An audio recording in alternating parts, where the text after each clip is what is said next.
horrific event. This is a train collision between a commuter train and a freight train just northwest of Los Angeles near Chatsworth. Listen to Mr. Thompson's report on the world crisis, Well, November there is more 22nd. drama on the financial front today. The Fed's considering a new way to pump up what is a very faltering economy, with the government potentially taking ownership stakes in U.S. banks, even some healthy ones. Cities this morning, we're covering the latest details coming into us about this bridge collapse, and in fact, we have actually with that kind of a prediction, did you hear that? An inflationary depression is coming down the road. Yes, pirates. Pirates seized a ship last week. Listen to Mr. Thompson's report on the world crisis, November 22nd. This is an NBC News special report. A presidential address. The President of the United States. Today, as before, the fate of millions across the world depends upon the unity and resolve of the American people. Our country has shed more blood for the freedom of other people than all the other countries in the world combined. We are steeped in the tradition of honor and sacrifice for the greater good. We are proud of this heritage. I believe that Americans are once again ready to achieve this greater good. This greater good. Ladies and gentlemen, Mr. Thompson will not speak to you tonight. His time is up. I have taken it over. You were to hear a report on the world crisis. That is what you are going to hear.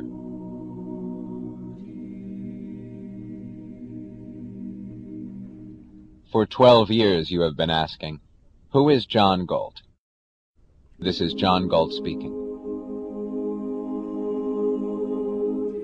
I am the man who loves his life. I am the man who does not sacrifice his love or his values.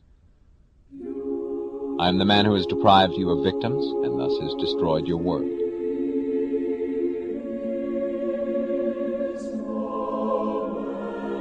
And if you wish to know why you are perishing, you who dread knowledge, I am the man who will now tell you.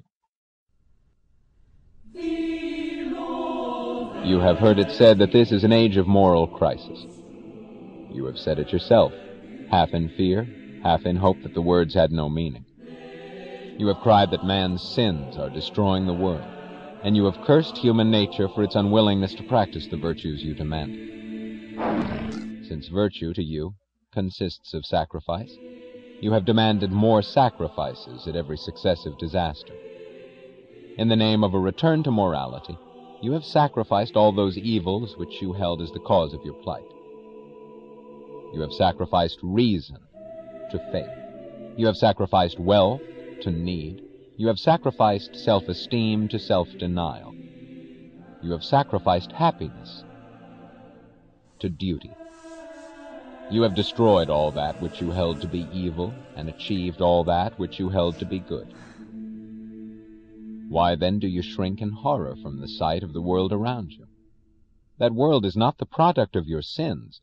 It is the product and the image of your virtues. It is your moral ideal brought into reality in its full and final perfection. You have fought for it. You have dreamed of it. You have wished it. And I am the man who has granted you your wish. Your ideal had an implacable enemy, which your code of morality was designed to destroy. I have withdrawn that enemy. I have taken it out of your way and out of your reach. I have removed the source of all those evils you were sacrificing one by one. I have ended your battle. I have stopped your motor. I have deprived your world of man's mind.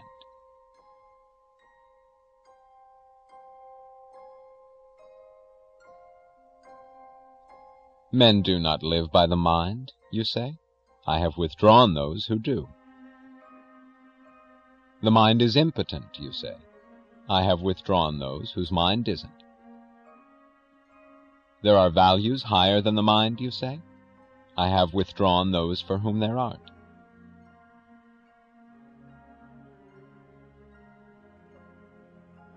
While you were dragging to your sacrificial altars the men of justice, of independence, of reason, of wealth, of self-esteem, I beat you to it. I reached them first.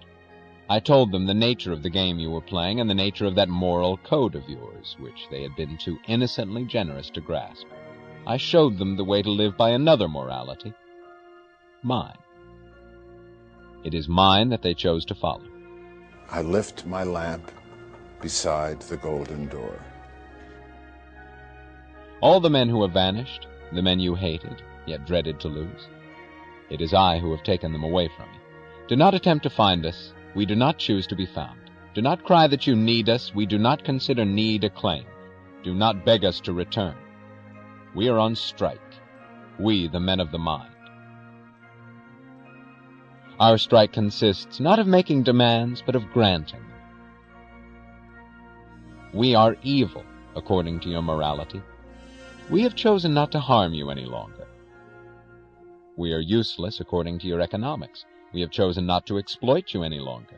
We are dangerous and to be shackled, according to your politics. We have chosen not to endanger you, nor to wear the shackles any longer. We have no demands to present to you. You have nothing to offer us. We do not need you. Are you now crying, no, this was not what you wanted? A mindless world of ruins was not your goal? You did not want us to leave you? You moral cannibals.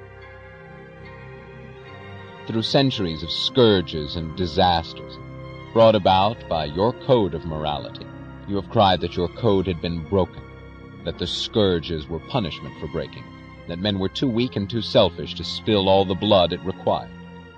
You damned man. You damned existence. You damned this earth, but never dared to question your code. You went on crying that your code was noble, but human nature was not good enough to practice it. And no one rose to ask the question, good? By what standard? I am the man who has asked that question.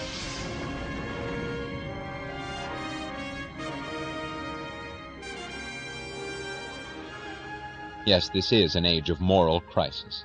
Yes, you are bearing punishment for your evil. But it is not man who is now on trial, and it is not human nature that will take the blame. It is your moral code that's through this time. Your moral code has reached its climax, the blind alley at the end of its course. And if you wish to go on living, what you now need is not to return to morality, but to discover it.